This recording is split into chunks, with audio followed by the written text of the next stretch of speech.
G'day guys, welcome back to the channel. If you're new here, as always, please remember to like and subscribe if you enjoy the content. Saturday night, we have Dricus du Plessis fighting Sean Strickland in what I believe is going to be an awesome fight.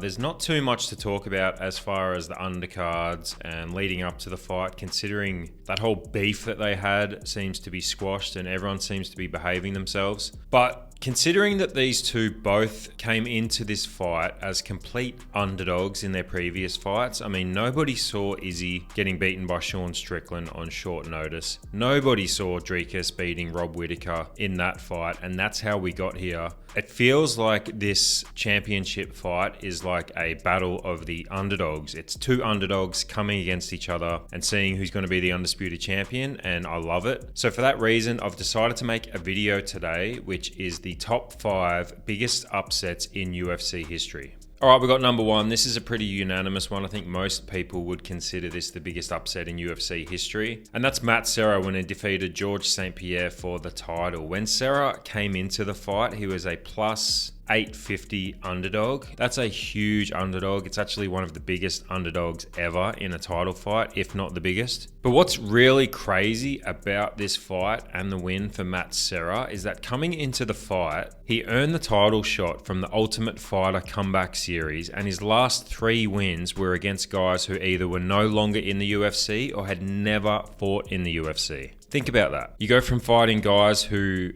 aren't even, literally not even ranked fighters or even in the UFC, to fighting the greatest welterweight of all time. Now, given it was early in GSP's career, so he didn't quite have that resume yet, but it's still GSP, and he still had some massive wins coming into that fight. GSP was actually on a 6-fight win streak coming into the fight, including wins against all-time greats like Matt Hughes and BJ Penn. What was also surprising about the fight is the style in which he won. Matt Serra is a grappler and a jiu-jitsu black belt. He's one of the best jiu-jitsu players of all time, and he beat him by knockout, which nobody really saw coming. So that's number 1 on the list. Number 2, we've got to go with, this one was a massive deal when it happened, and that is Holm defeating Ronda Rousey, which she did in devastating fashion, knocking her out. Holly was actually a plus 850 underdog as well at the time coming into the fight. And Rousey was not only undefeated, but she had finished every single fighter she had ever faced, not just in the UFC, in MMA. She was also an Olympic gold medalist.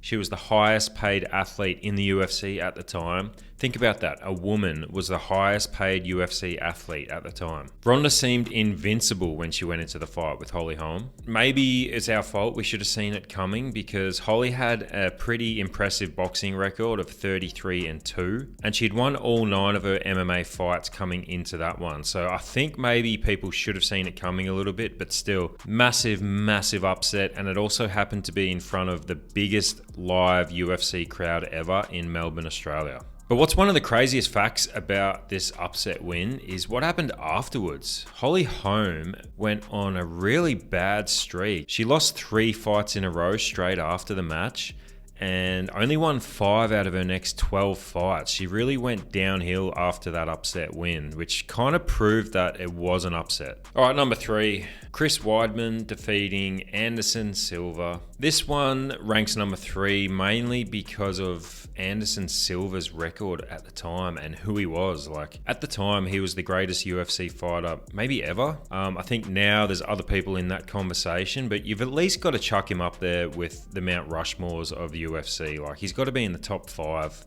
fighters of all time. Anderson Silva was on a 7-year, 17-fight win streak in the UFC prior to the fight with Weidman. And the crazy thing about this is it has a lot of similarities to the Matt Serra fight, who actually happened to be his coach and was in his corner this night.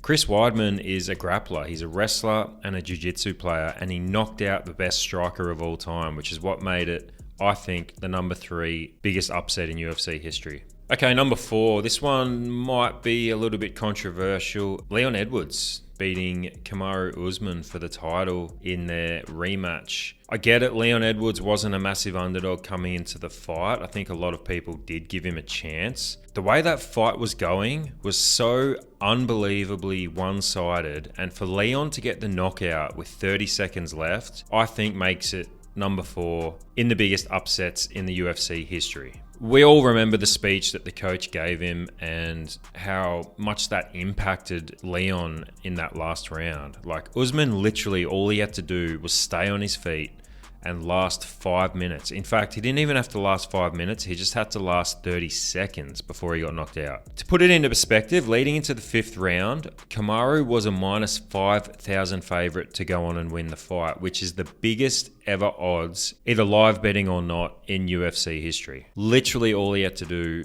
was last another 30 seconds. And what made this crazy as well is that the same thing almost happened to Leon Edwards in his previous fight against Nate Diaz. He got rocked. The only difference was Nate Diaz seemed more interested in hamming it up for the fans than actually trying to finish the fight. But I'm putting Leon Edwards in at number 4 on my list. Number 5, I got to give it to my man Michael Bisping when he defeated Luke Rockhold. Look, this isn't so much about who he defeated, because I don't think many people would consider Luke Rockhold as one of the greatest champions of all time. I mean, he's a great fighter. He's an all-time, he's a Hall of Famer. He was a champion, but it's not like he was defeating one of the all-time greats here.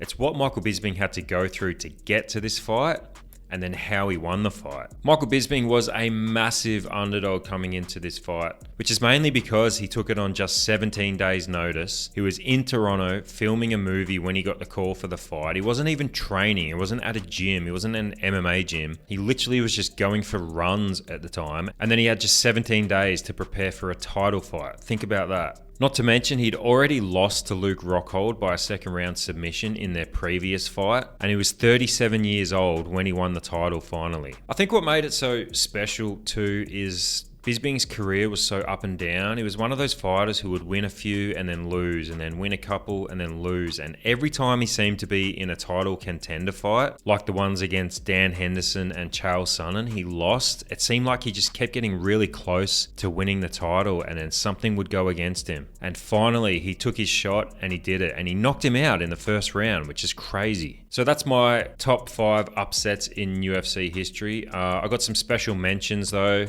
Juliana Pena against Amanda Nunes, that was huge. I've got to give it to Sean Strickland coming in on fairly short notice against Izzy. Not many people gave him a chance. I think he was ranked number 6 or 7 when he took that fight. Dricus du Plessis when he beat Whitaker. Now, the reason that didn't make the list, obviously, is because it wasn't a title shot, so you can't really put that on the list, but that was a huge upset. Nobody saw that coming. And Alexa Grasso defeating Shevchenko, who arguably is the second best. No, I would say she is the second best female fighter of all time. Alexa Grasso proved in the rematch though that wasn't a fluke. She gave her a really tough fight, which a lot of people think she lost. But yeah, those are the 4 that could have made the list and just missed out. I think this weekend we're going to see 2 underdogs going at it, which I'm really excited for. I honestly don't know who I'm rooting for because I like both of these guys. They've both been underdogs their whole career, and now they both get the chance to hold the title. If you enjoyed this video, guys, please hit the like button. It helps the algorithm and shows it to more people.